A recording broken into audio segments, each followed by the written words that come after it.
The dust of Bhopalwala clung to Ayesha's bare feet as she slipped through the back gate of the mud-brick house where her father's snores rattled the tin roof.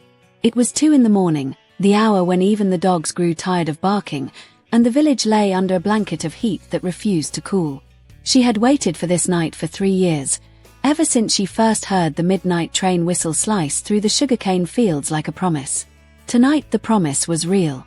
She wore her brother's old shalwar kameez, the cuffs rolled twice, and carried nothing but a plastic bag with 2 rotis, a half-empty bottle of ruafza, and the cassette tape she had recorded on her cousin's battered Walkman. The tape held 6 songs, 5 Punjabi folk numbers she had twisted into something sharper, and 1 original that made her throat ache when she sang it alone in the fields. If anyone in Lahore heard that song, she told herself, they would know her name. The path to the railway crossing was familiar only by day. At night it became a tunnel of shadows, the moon a thin coin behind clouds. She counted her steps to keep fear at bay, 197 from the gate to the peepal tree, another 43 to the irrigation canal where frogs croaked like broken radios. When she reached the tracks, the rails shimmered with leftover heat. She pressed her palm to the metal and felt the faint pulse of something coming. The train was late. She sat on the sleeper, legs dangling, and unwrapped 1 roti. The first bite tasted of smoke and her mother's hands. She thought of the note she had left under the clay water pot. "Baji, I'm going to sing. Do not worry. I will send money." She had not signed it. Her mother could not read, but the village gossip would carry the words faster than any letter.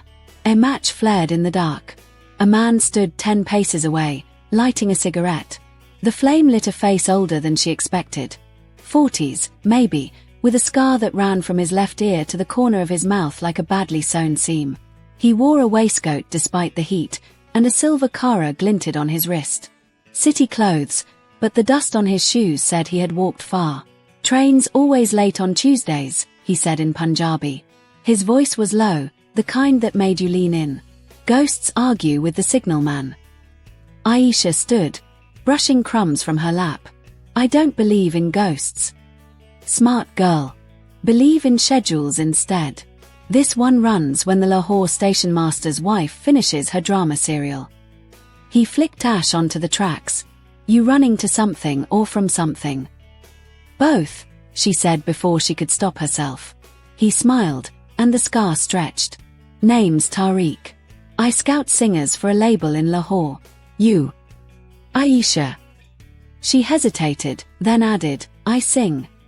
"Everyone sings in Punjab. Question is whether anyone listens." He stepped closer. The cigarette glowed between his fingers. "Show me." "Here." The night pressed in, thick with cricket song and the smell of diesel ghosts. "Here," he said. "Train's still 20 minutes out. Plenty of time to be disappointed." She laughed despite herself. The sound surprised them both. She took the Walkman from her bag, pressed play, and held the tiny speaker between them. Her recorded voice spilled out, thin, brave, threading through the dark like a needle. When the original song began, the one about a girl who trades her shadow for a stage, Tariq's cigarette paused halfway to his lips. The tape clicked off. Silence rushed back in. He exhaled slowly. "You wrote that?" She nodded. "Get on the train," he said. "Third bogie from the engine. I'll find you." Headlights bloomed in the distance, yellow eyes growing larger. The rails began to sing. Ayesha's heart punched against her ribs. She ran. The platform was a strip of broken concrete lit by a single bulb. A station cat watched her with ancient disdain. She climbed into the third bogie, found an empty bench, and pressed her face to the window. Tariq appeared as the whistle shrieked, swinging up the steps with the ease of a man who had done this 1,000 times. The train lurched, and Bhopalwala slid away like a dream you're glad to wake from. Inside, the bogie smelled of sweat, pan, and old wood. A woman breastfed a baby under a dupatta. 2 men played cards, slapping rupees on an upturned crate.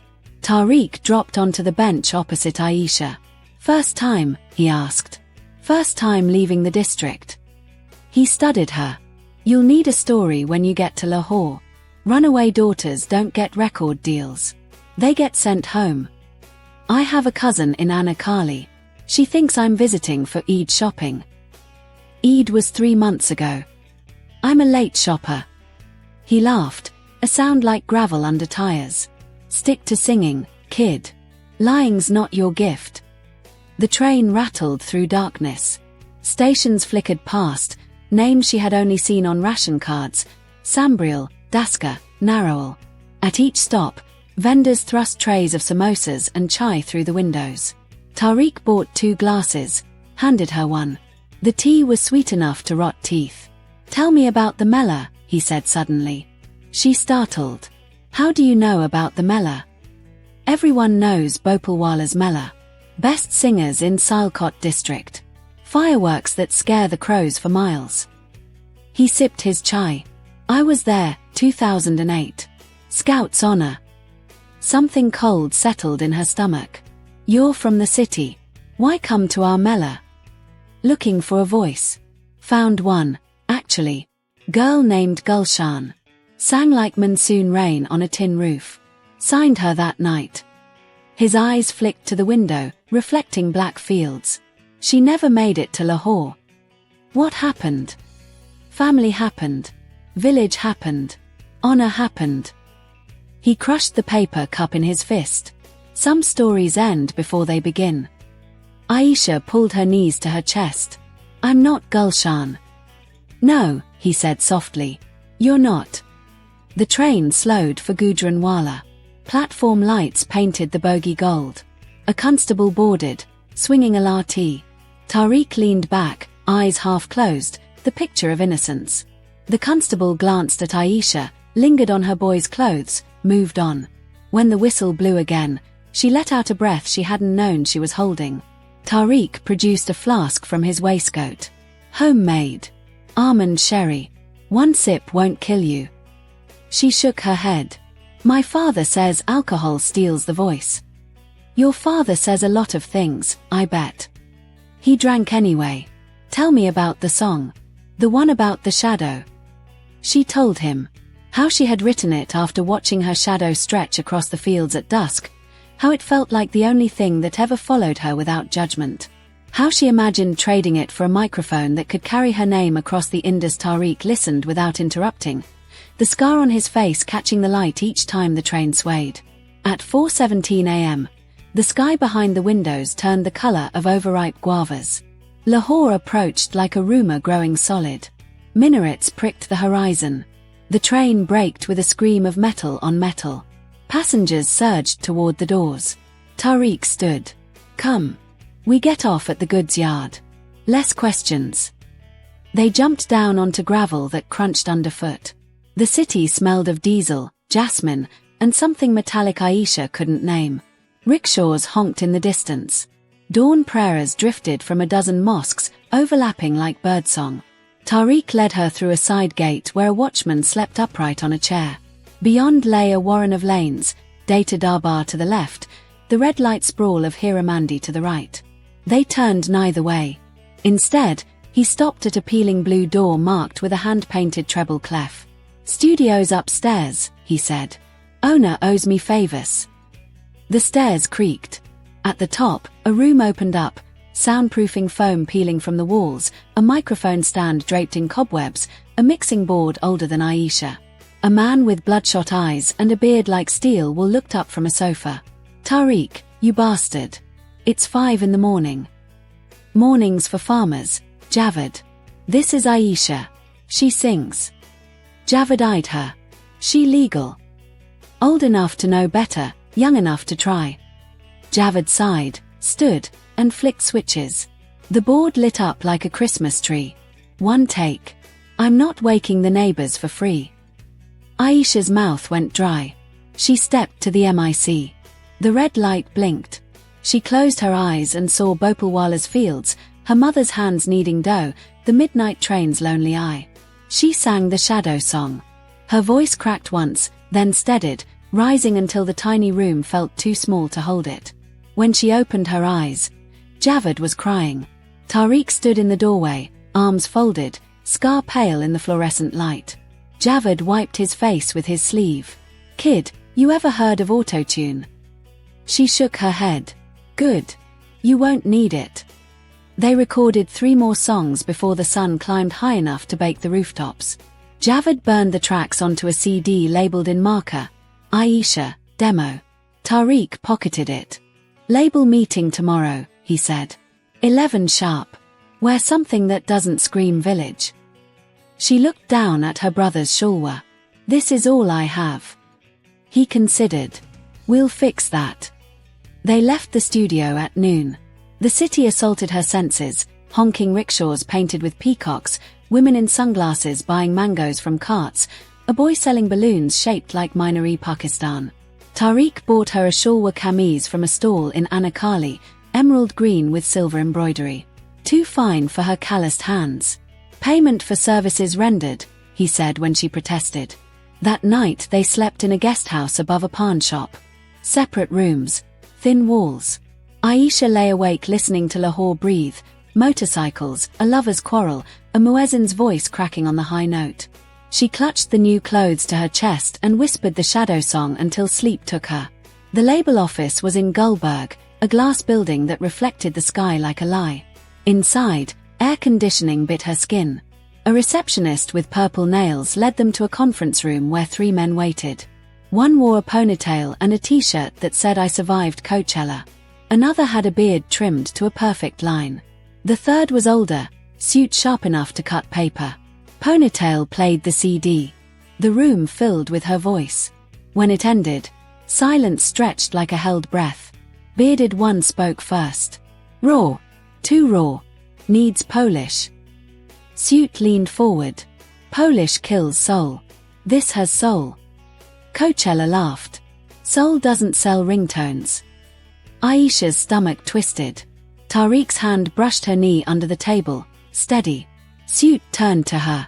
Sing live. She stood. No MIC, no backing track. Just her and the carpeted room. She sang the shadow song again, softer this time, the way she had practiced in the fields when no one was listening. When she finished, the suit was nodding. Contract's yours if you want it. 3 singles. 1 video. Advance 50,000 rupees. The number dizzied her.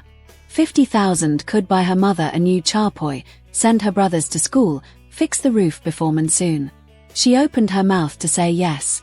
Tariq spoke first. She'll think about it. Outside, heat shimmered off the pavement. Ayesha rounded on him. Why did you stop me? Because they'll own you. Every note, every breath. You'll sing what they want, wear what they want, be who they want. Gulshan took the deal. 6 months later she was lip-syncing in malls, smiling like a doll. Then the scandal sheets found out she was married at 15. Career over. Back to the village with a baby and a broken voice. Ayesha stared at the traffic. What's the alternative? Me, he said. I book you in cafes, college festivals, private mendies. Slow build. You keep the rights, the name, the soul. Takes longer. Riskier. But it's yours. She thought of her mother's hands, cracked from washing clothes in cold water. I need the money. I'll front you 20,000. Pay me back when you can. No interest. Why? He looked away. Because someone should have done it for Gulshan. They walked. Lahore unfolded around them, street barbers shaving men under trees, children chasing kites shaped like eagles, the smell of Sikh kebab sizzling on coal. At Mochi Gate, Tariq bought her a plate of golgappe. The tamarind water burned her throat and made her laugh. That night, in the guest house, she made her decision. She knocked on Tariq's door. I'll do it your way, she said. But I want something in writing. He smiled, the scar crinkling. Smart girl. The next weeks blurred. Tariq knew every backdoor in the city's music scene. First gig, a rooftop cafe in Defense where rich kids sipped lattes and pretended to care about poetry. Ayesha sang 4 songs. Tips totaled 300 rupees and a marriage proposal from a boy with gelled hair. Second gig, a college cultural night in Model Town. The crowd knew her lyrics by the 3rd chorus. Someone filmed on a phone. By morning, the video had 10,000 views on Facebook. Tariq taught her the business, how to negotiate fees, How to smile for selfies without giving away pieces of herself. How to spot the men who offered modeling contracts that ended in hotel rooms. He never touched her, never looked at her longer than necessary. But sometimes, when she sang, she caught him watching with something fierce and protective in his eyes. One night, after a wedding in Johar town where she earned 5,000 rupees, they sat on the guesthouse roof. Lahore glittered below like spilled jewelry. "Tell me about the scar," she said. He touched it absently. Bhopalwala Mela, 2008. Gulshan's brother didn't like me talking to his sister. Knife was small, but sharp. Ayesha's breath caught. "You knew her brother?" "Knew the whole family. Your uncle, actually. Married my cousin. Small world." She stared at him. "Why didn't you say?" "Didn't want you looking over your shoulder. Past is past." But the past has long arms. 3 days later, her cousin from Anakali called in a panic. "Your father's coming to Lahore. With your uncles. They saw the video. They're saying you've shamed the family." Ayesha's hands shook as she hung up. Tariq booked her on the next bus to Faisalabad. Different circuit, new crowds. But Bhopalwala followed. At a university gig, she spotted her cousin Bilal in the back row, arms crossed, face thunderous. She sang anyway, voice cracking on the high notes. When she finished, he was gone. The breaking point came in September, during monsoon. She was booked for a festival in Ikra. Rain lashed the stage, turning the ground to mud. Half the crowd fled under umbrellas. Ayesha sang in a plastic raincoat, microphone spitting static. In the front row stood her father. He looked smaller than she remembered, henna in his beard gone grey. His eyes were red from sleepless nights or rage, she couldn't tell. When she finished, he climbed the stage steps. The crowd hushed. "Ayesha," he said, voice carrying over the rain. "Come home." Microphone feedback screeched. She lowered it. "Abu, I am home." He reached for her arm. Tariq appeared from nowhere, hand on her father's wrist. "Let her go." Her father's gaze flicked to the scar, recognition dawning. "You. The city dog who ruined Gulshan." Gulshan ruined herself chasing men who promised the moon. "I'm trying to keep your daughter from the same mistake." Her father spat. "You think money makes her respectable? She's a girl. Her place is." "Her place," Ayesha cut in, "is wherever she sings. I sent money, Abu. For Ami's medicine. For the roof. Did you use it?" His mouth opened. Closed. Shame flickered across his face. Tariq loosened his grip. "Give us 5 minutes." Her father stepped back into the rain. Ayesha followed. They stood under the eaves of a pawn shop, water dripping from the corrugated roof. "I was wrong," he said finally. "Your mother cries every night. But the village, they say things. About loose girls, about honor. Let them talk. Words don't pay for medicine." He reached into his pocket, pulled out a small bundle wrapped in newspaper. "Your mother made ghee roti. Said if you won't come home, at least eat this." Ayesha took it. The paper was damp, the sweetness already seeping through. She unwrapped one piece, broke it in half, offered him the larger share. They ate in silence, rain drumming around them. "I can't come back," she said. "Not yet." He nodded. "Send more money. And call your mother. She thinks the train ate you." He left without hugging her. Punjab men don't hug in public. But he looked back once, and she saw pride fighting with fear in his eyes. The festival organizer paid her double for braving the storm. Word spread. Bookings poured in, Islamabad, Karachi, even Dubai for a New Year's Eve show. Tariq negotiated every contract, eyes sharp as a hawk's. One night in December, back in Lahore, he took her to a rooftop restaurant overlooking the Badshahi Mosque. Strings of lights twinkled like low stars. He ordered nahari and kulfi, then slid an envelope across the table. "Open it." Inside, a plane ticket to Dubai, a recording contract with a Gulf label, and a bank draft for 200,000 rupees. "Your cut from the last 6 months," he said. "Minus my 10%. And the Dubai gig, they want 3 originals." I told them you'd write them on the flight. She stared at the numbers until they blurred. This is real. As real as that scar. He touched his face. You did it, kid. Without selling your shadow. She laughed through tears. What about you? I'll manage. Got a new girl in Gujarat. Voice like a flute. Needs someone to keep the wolves away. Jealousy pricked her, sharp and unexpected. Will you miss me? He looked at the mosque, domes glowing amber. Every time I hear a train at midnight. Dubai was heat and glass and money that smelled of oud. She recorded in a studio with gold records on the walls. The producer, a Lebanese man with kind eyes, let her keep every note raw. The first single dropped in February, Shadow for a Stage. It hit #1 on regional charts. Remittances flowed back to Bhopalwala, a new room for her mother, tuition for her brothers, a tube well for the mosque. She returned to Lahore in April for the Mela. Not as a runaway, but headliner. The stage was bigger than she remembered, strung with fairy lights that reflected in the canal. Half the village turned out. Her father stood in the front row, henna fresh in his beard. When she sang the shadow song, he mouthed the words. Afterward, under the peepal tree where she used to hide, Tariq waited with a garland of marigolds. For the star, he said.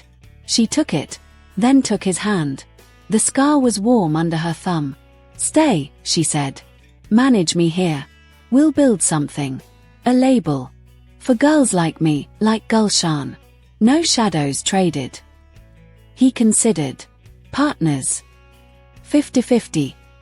He smiled, the scar stretching into something almost gentle. Deal. Years later, when Ayesha's voice filled stadiums from Lahore to London, she still caught the midnight train once a year. Not to run, but to remember. Tariq sat beside her, older now, hair threaded with silver. They never spoke of the past, only of the next song, the next girl with a cassette tape and a dream too big for her village. At Bhopalwala crossing, she stepped off, barefoot in the dust, and pressed her palm to the warm rail. The pulse was still there, faint, stubborn, alive. She smiled, boarded again, and let the train carry her forward into whatever came next.